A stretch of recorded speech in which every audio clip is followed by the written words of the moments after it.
Is DJI about to disrupt the mirrorless camera world, unseating Nikon, Sony, and Canon with a new APS-C or full-frame mirrorless camera, a camera to compete against the A7 IV, or even the R5 and the Nikon Z8? Or is this just nonsense? But before we get to the details, please subscribe to this channel. It doesn't cost you anything, helps this channel grow, and keeps you up to date on the latest camera coverage. Andrea Pizzini said that two trusted sources have told him that DJI may announce something really big, and it's going to happen in September. So whenever Andrea Pizzini of Sony Alpha Rumors, the YouTube channel by the same name, or any other half-dozen sites where he covers cameras, whenever he says he's got information from a trusted, a well-known source, multiple trusted sources, we need to pay attention. So what type of specifications did Andrea Pizzini provide us in this recent post? Sadly, none. So, is it going to be an APS-C or full-frame mirrorless camera? He didn't say. Ryan, go ahead and cue the quote. They themselves don't know exactly what to expect, but they have a feeling that it could be some sort of new mirrorless product that will compete more directly against Sony, Canon, and Nikon. So you might be wondering then, why am I recording this video? What's the point? What little tidbit do I have to provide you with that makes it worthwhile in tuning into this video? Well, it's part of a growing trend and kind of like wearing pants on a Zoom call. You see, the DJI Osmo Pocket 3, the Creator Combo, makes live coverage of such things as conventions and trade shows so much easier than using traditional cameras like the Sony A7 IV, leaving presenters time, valuable time, to focus their efforts on more important tasks. The Osmo Pocket 3 is small, it's compact, it's perfect for travel, for backpacking, and performs amazing time lapses. When DJI released the Osmo Pocket 3, unlike the Pocket 2, it really took off. I remember CES, the amount of people using the Osmo Pocket 3 over other cameras like Sony, Nikon, and Canon was significant, and they all cited the same thing. It's so easy to use, it's shoot and forget, I don't have to worry about ISO and all this other stuff. So the real question here that I want you to ask yourself is, what could be done to mirrorless cameras, full frame and APS-C today to improve the user experience? How could we take that smartphone experience and apply it to these modern cameras?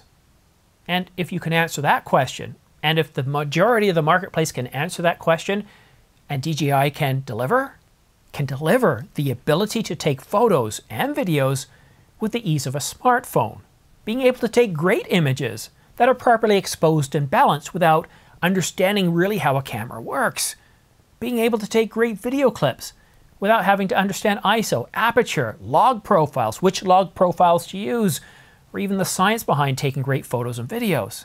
And if they can do that, well, DJI has a huge opportunity. And if they can take what they've learned from the Osmo Pocket 3, that it can cover trade shows, act as a vlogging camera, a travel camera with that iPhone experience, and without requiring extensive knowledge, well then DJI has the potential to disrupt this marketplace. And I'm not the only one to look at the DJI Osmo Pocket 3 as a really terrific camera, something I plan on purchasing in 2025. I'm not the only person to think that. Philip Bloom is also smitten by the Osmo Pocket 3. I really love this little thing. It's such a well thought through camera with a terrific image. Great for so many things, and especially for my cats. Do you remember when Sony started producing digital cameras? We are going pretty far back in time. Some of them were pretty hilarious, and if you're thinking Mavica, that's a perfect example of one. Some of the more, how shall we say, exotic models, well, they used floppy disks. Yep, floppy disks, and not high density either. But some of the more far-fetched ones, they used CD disks. And they didn't do overly well. It was great to see Sony trying new ideas, and they did look interesting. But it wasn't until Sony acquired Minolta that they started producing the Alpha line that people started to take serious notice of Sony, start taking them seriously. But again, back 10 years ago, the first alpha cameras really didn't, they were kind of laughed at by a lot of the mainstream photographers, the press, and they didn't garner a lot of interest. And, you know, Nikon and Canon customers kind of looked at it and said, yeah, whatever, it's just a toy. But as you're well aware of, that eventually changed. They kept iterating to the point where Sony is now number 2 as a camera manufacturer. They could close in on Canon. If Canon makes a mistake and Sony's able to grab the opportunities, they could end up in first place. And when it comes to mirrorless camera sales, there's a bit of a discussion or an argument right now as to whether Canon's number 1 or Sony's number 1, both of them claiming that number 1 position. If DJI is able to capitalize on what they learned by the Osmo Pocket 3, the incredible reception, and they're able to double down on it, take the lessons learned from the Osmo Pocket 3, and then take it to another camera. I can't see them going after cameras such as the Canon EOS R5 or even the R5 Mark II or the Nikon Z8, the Sony a7 R5. But what I could see them going after is other cameras that are priced between, how should we say, $1,000 to $2,500. The Sony a7 IV is a very big seller. They could go after a camera like that. When it comes to Canon, that would be the R6 Mark II or even the R6 Mark III, as that's supposed to be coming out this fall. Or it could be something more like the Canon R50, the Canon R10, or even the R7. And on the Sony side, it could be some of those more high-end vlogging cameras that take a lot of the capabilities that we see in the Sony a7S III. So I'm intrigued. I saw this article a few days ago, but I didn't have time to really do anything about it because, well, I had a little bit of surgery, and of course, I just got the R5 Mark II, so I had to spend a little bit of time playing around with that, getting it set up, getting it configured, so I could start covering it, doing my reviews and doing testing of it. But I'm really curious to know what DJI does here. I like their drones, I think they're great, and other cameras, I wasn't all that impressed with them.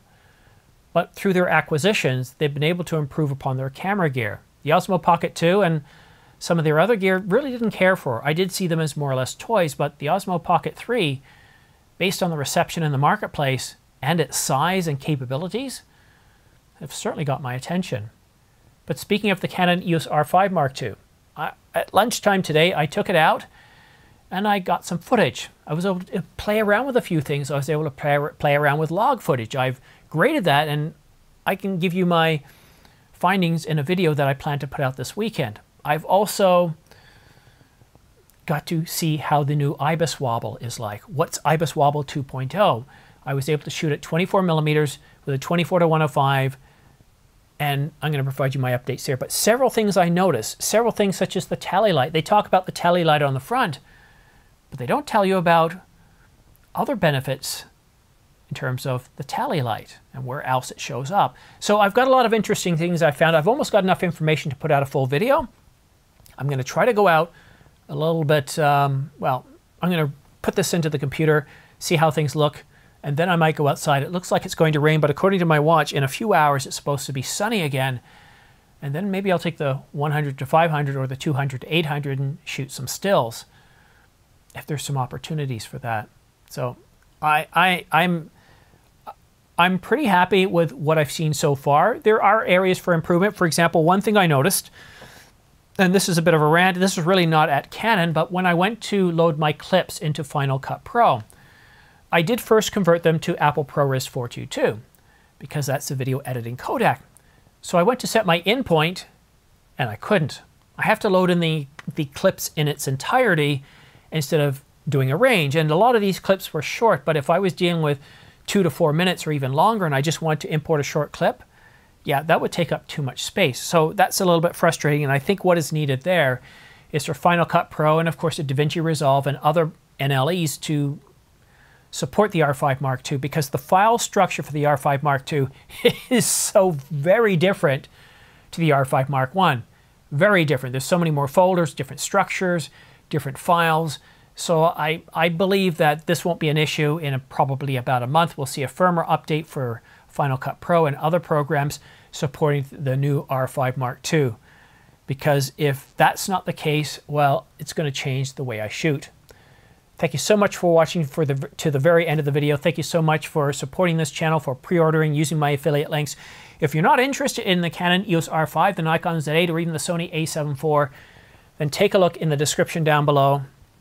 There are a huge amount of deals on right now from Canon and Nikon. All the way from entry-level cameras like the R50, all the way up the Nikon Z6 Mark II, the Nikon Z7 Mark II, I almost said Mark III. A lot of really incredible deals, and we're seeing some deals on lenses not nearly as good as as what we saw a couple of months ago, but I predict as we get closer to Black Friday, we'll get back to seeing $300 to $500 off various lenses. So lots of great deals, and if you do use my links in the description down below, it doesn't cost you anything, and I get a small fee or commission back, which is you're keeping this channel on the air without having to spend anything out of your pocket. You get great gear at a great price, and I get support to keep this channel going. So a big thanks to all of you.